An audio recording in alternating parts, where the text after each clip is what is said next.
Hello, Mister. I'm Alma Guinoiseau in second C in the high school Les Rimains.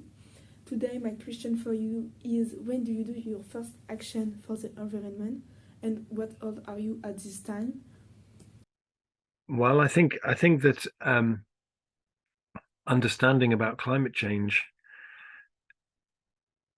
and the urgency of it is relatively recent. So I went to university between 1993 and 1996 and studied sustainable development, as it was called then.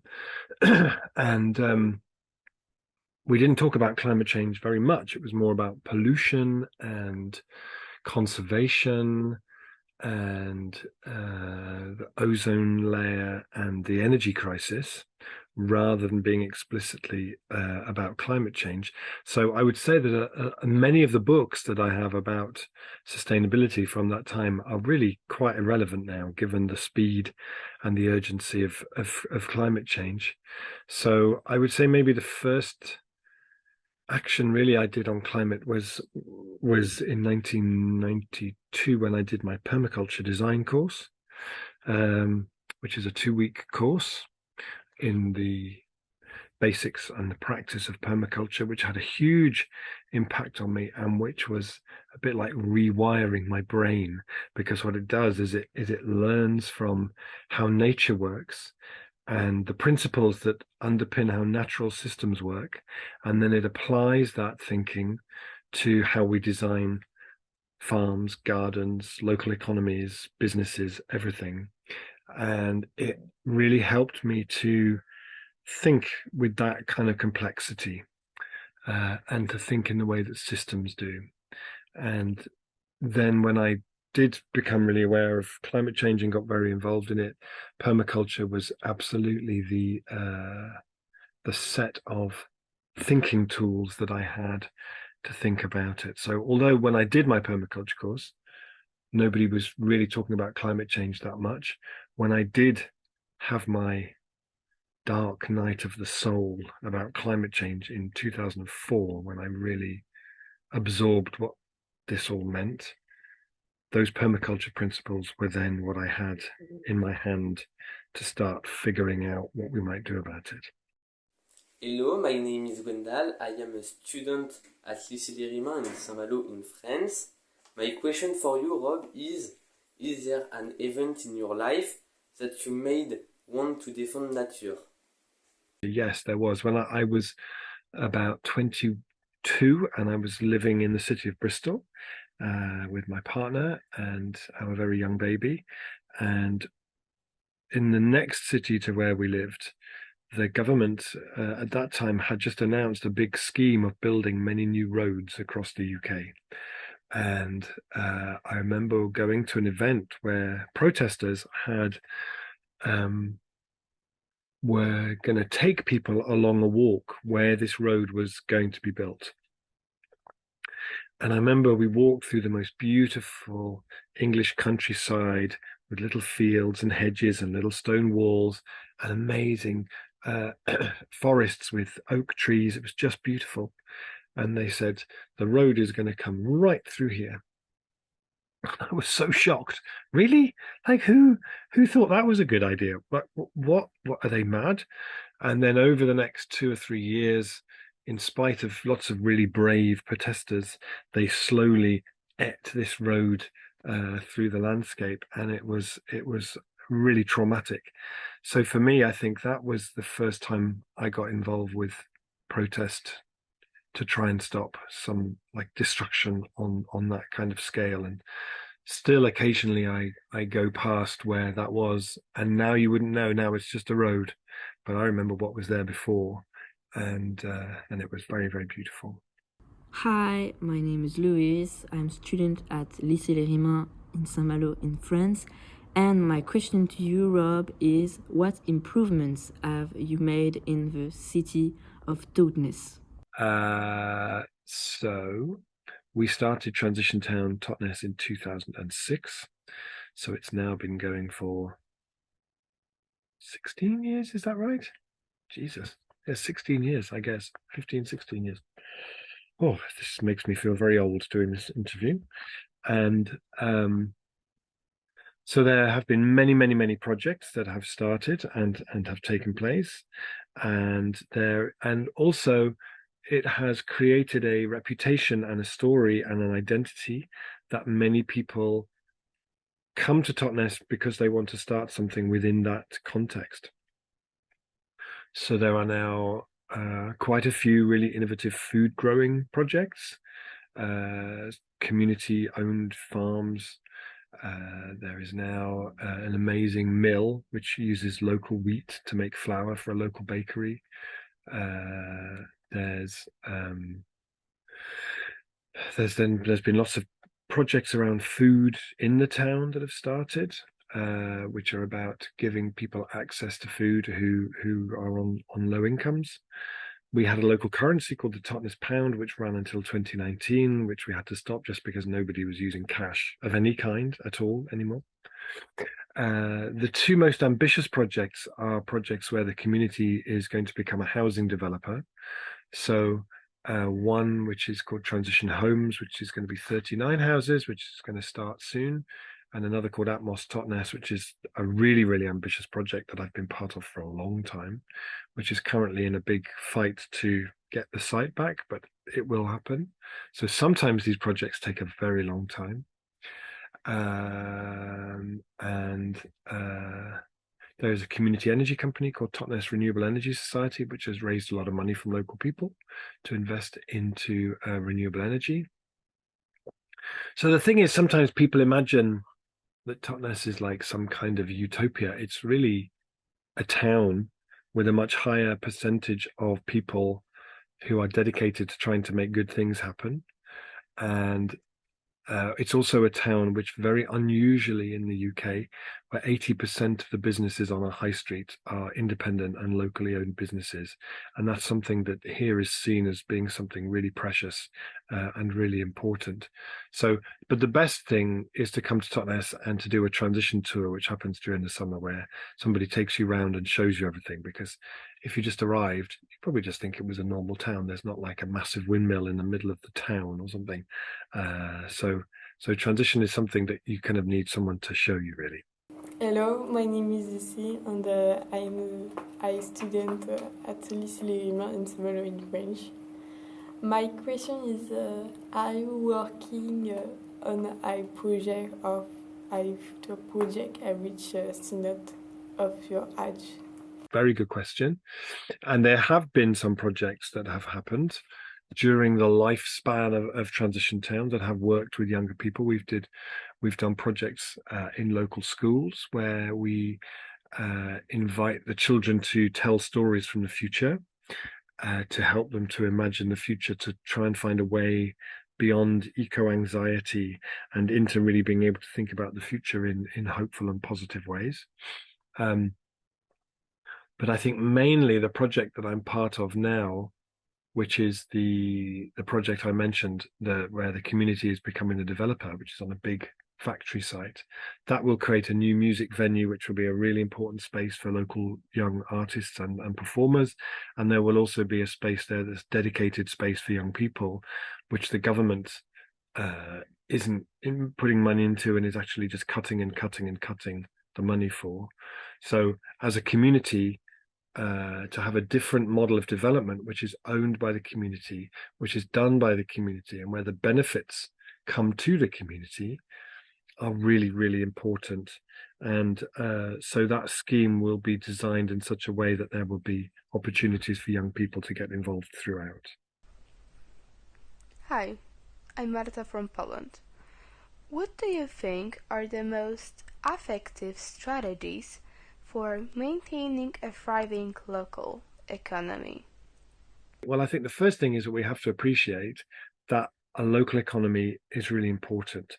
That if you spend money in a local independent business, it has a much greater positive economic impact for your local economy. A lot more of that money stays locally. It enables stuff to happen. If you go shopping in Starbucks or McDonald's, or on Amazon, then as soon as they cash up at the end of the day, that money and its potential to make good things happen in your town is gone. It disappears. It's one of the reasons why we experimented with local currencies, because a local currency can't go anywhere else. It can't go to the headquarters in London. It can't go to the Cayman Islands. It can only stay locally. And so I think that's the first thing. I think we need to look at how to harness the power of what are called anchor institutions. So local hospitals, local universities, local schools, local authority, and municipality, and the money that they spend every year, how can they use that to drive a different kind of an economy? And that's starting to happen now in quite a few places in Belgium, in France. I met the mayor of Marseille recently, who said they're designing a new food system for Marseille, for the schools, the universities, the hospitals, and they're saying to Sodexo, when your contract runs out, we will not be continuing it, and we're buying land around Marseille to build a new food system where food is grown and brought into the city. And many of them are inspired by the work that's being done in Liège, in Belgium, Ceinture Alimentaire, the food belt, the Liège food belt, which is a really ambitious project which came out of the transition movement, which is looking to design a new food system for the city of Liège.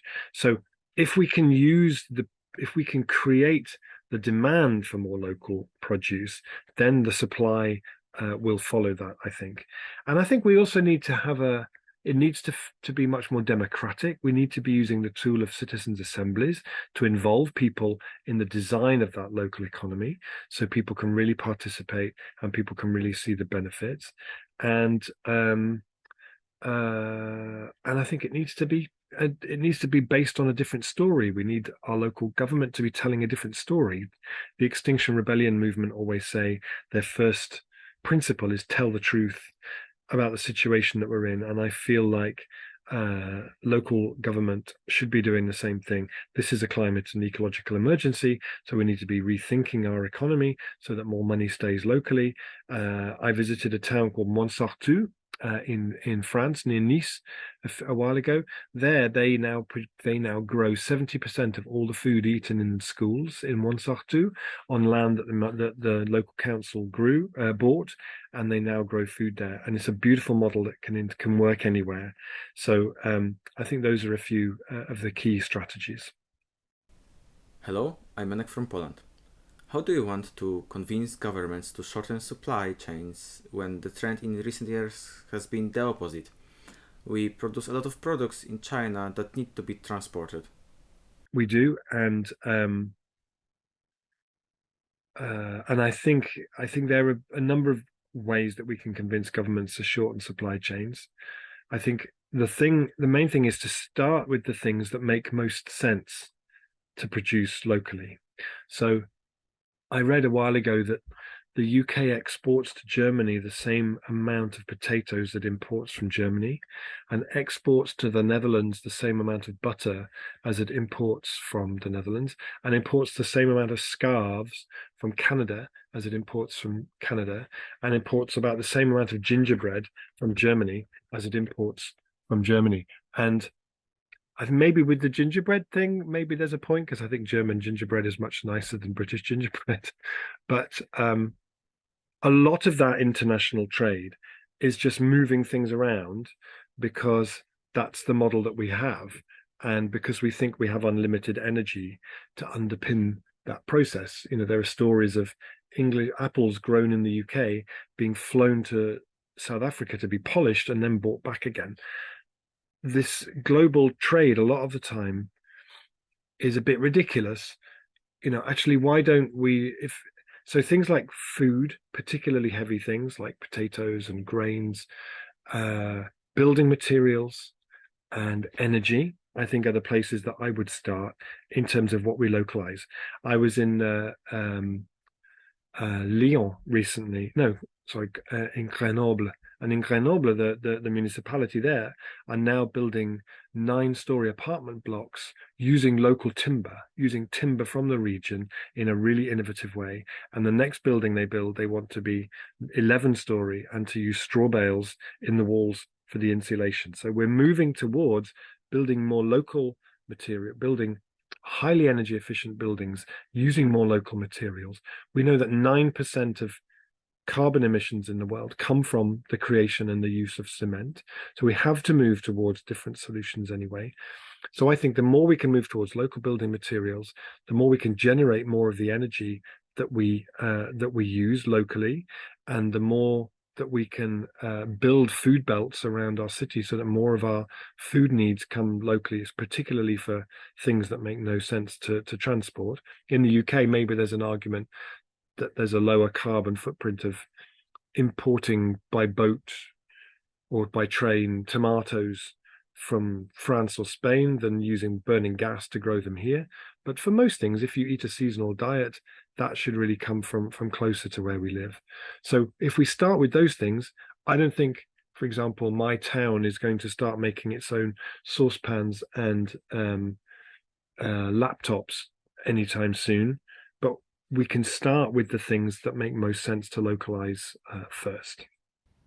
Hi, I'm Patricia from Poland. If you could change one bad decision about environment which people did in the past, what would it be? That's quite easy, I think, because we now know through a lot of documents that have been released and through hearings in Congress in the United States and through court cases that Chevron and Exxon and Shell in the 1970s were doing the most cutting edge climate science, and they had established by the mid 1970s what was going to happen with climate change. Their models are almost entirely accurate to what actually happened. They had the best climate scientists working for them. They reached the conclusion in 1975, 1976 that if they continued as they were, we would see really bad climate change. And they took a decision that they were going to just make as much money as they could, and they were going to fund fake science, and they were going to buy media outlets and newspapers, and they were going to spend the next 40 or 50 years lying to everybody and trying to pretend, like the tobacco industry did very successfully for about 40 years, that this wasn't a problem and that we shouldn't move too quickly, and so on and so on. So for me, by the time we got to 1980, there was a fork in the road. Then we could have gone one way, we could have gone the other. We went the way where the oil and gas companies decided that their profits were more important than the future of life on Earth. And I think that may well turn out to be the worst decision for the environment, the worst decision for humanity, and I think that those people should be held accountable for that. And it's why I think movements like Extinction Rebellion are absolutely right to focus on ending the oil and gas industry as quickly as we can. Hi, I'm Emilia from Poland. Do you think more local currencies may be created in the future? So most of the early experimental ones here in the UK don't operate anymore. But in France, I think there are something like 82 local currencies now, many of which were inspired by the Totnes pound. And I think by that moment in the film Demain, where I hold up a £21 note. And that playfulness around denominations can be seen all over France. I visit places that have a 54 note, a 44 note. I have a 13 note, which is La Roue, the local currency in Grand Avignon, and in Liège they have a 0 note, and I love that kind of playfulness, which I think traces back to the Totnes pound. But I think in France they've created a slightly different model than we had. They work with an ethical bank called the Nef Bank. And the Nef Bank, all the money that is created when people buy the local currency, so when they swap euros for local currency, those euros go into a bank, and then the bank then lends that money back out to local businesses. So there's a double benefit to the local community, whereas here in the UK, it was just a single benefit. So yeah, I think we will see more in the future. I think we will also see more digital currencies. I sometimes get invited to conferences about blockchain and Bitcoin alternative currencies, and I have to tell them I really don't understand. Sorry. So, but I know there are people working really hard on some quite brilliant ideas for digital currencies as well. I quite like a printed note. It's more tangible and more real somehow, and a bit more fun. And one of the things that I found most interesting when we were doing the Totnes Pound was research that said that if you go shopping with local currency, you have maybe 20 or 30 conversations. And if you go shopping with a plastic card, you can quite easily have no conversations at all. And I think when we're living in a time which sociologists call an epidemic of loneliness, and people feel more and more isolated, especially after COVID, and then we see all the mental health problems associated with that, I wonder if we should be bringing in local currencies everywhere as a mental health strategy, actually. Hi, I'm Paulina from Poland, and my question to Rob Hopkins is, why do you think having David Bowie on Brixton pound note is cooler than having Queen on it? Well, firstly, because I don't really believe in having a king or queen. I'm not a royalist, and I think we would be much better off without having a royal family. And because David Bowie is really, really cool, and because that picture of David Bowie is really, really cool, and because I think the transition movement, which started here in my town of Totnes, and is now, you can find transition groups in 50 different countries around the world in thousands of communities. We always say to people, all the resources are free. You don't have to pay a membership to join. Just take it and do it. But the one commitment is that you share your stories. So it's really a movement of stories and a movement of storytelling. And I love that we create projects that tell a story. So the Totnes Pound, when we started that, was a story that went everywhere in the world, the town that's creating its own money. And we always try and think with every project we do, how can we make this a story that people everywhere else will say, have you seen what they're doing in Totnes now? And I think that kind of playfulness is really, really important. And so the story of the town that put David Bowie on its money is a really, really lovely story. And that note, partly because of Demain and partly just because it's iconic. You know, every movement needs its flags, needs its banners, needs its icons. And I think that £10 note really became that for a while, the kind of the flag for the local currency movement. So Walida Imarisha, who's an amazing American activist who writes a lot about the power of storytelling, she says, all organizing is science fiction. Like, all activism that we do is about storytelling and telling a stronger narrative than the thing that we're trying to replace. And that means that we need iconic imagery and things like that, which is why I think the David Bowie pound note was so important. Hello, my name is Raphaël Jacquelet, and I'm a French student at the Lycée Les Rémins in Saint-Malo. My question to you, Rob, is, at the beginning, how did you manage to convince the other inhabitants of Totnes to start changing their way of life? How did you reassure them about the financial risks they had to take? Today, the efficiency of your methods has been proven, but when your movement was not as famous as it is now, how did you help the inhabitants to go over their apprehension? And more generally, do you have any advice on how to initiate and drive change? It's a question in a few different parts. At the beginning, how did you manage to convince the other inhabitants of Totnes to start changing their way of life? How did you reassure them about the financial risks you would have to take? I don't think it was quite like that. There was a group of us who came together. There was about 4 or 5 people who dedicated 2 or 3 years of their time voluntarily to putting in place all the foundations for this process to work. So we set up the organization, we created a bank account, we started the email list, we got the insurance, all the boring things that meant that everything else could then happen around that. So we started just by showing films and talks, and I ran an evening class. And then in September 2006, we did a big launch event that we called the official unleashing of Transition Town Totnes, which was a big public event, and lots of people came. And the way we tried to convince people was to invite them to be part of something historic. We said there's no guarantee this will work, but maybe we could try something, and maybe it would look like this, but it'll only work if you're part of it too.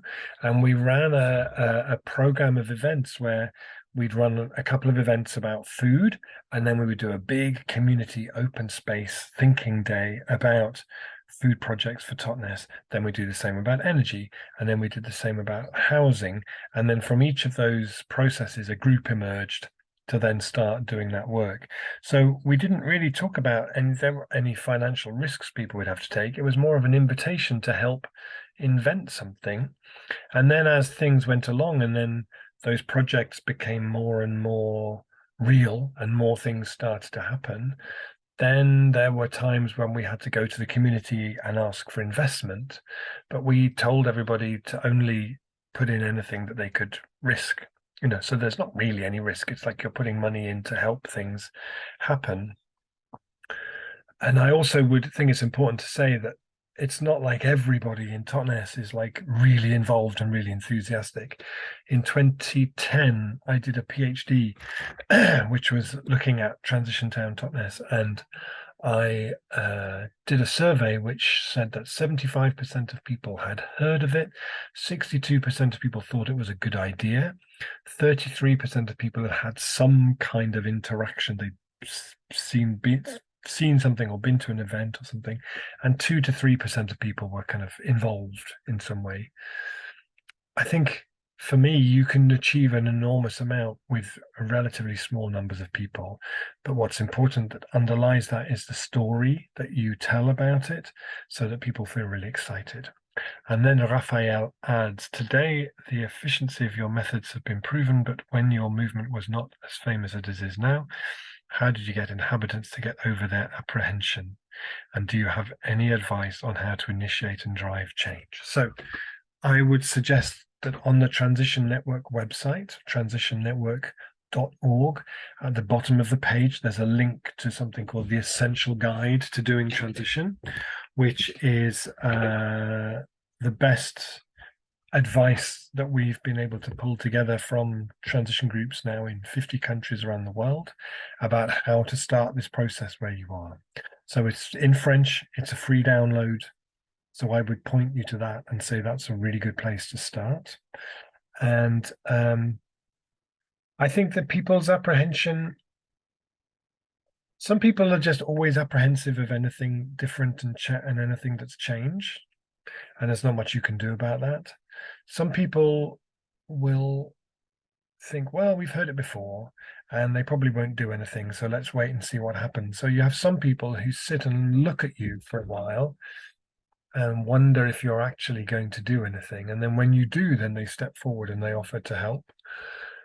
People come and people go, and people move to the town and people leave the town, and people get involved in different things.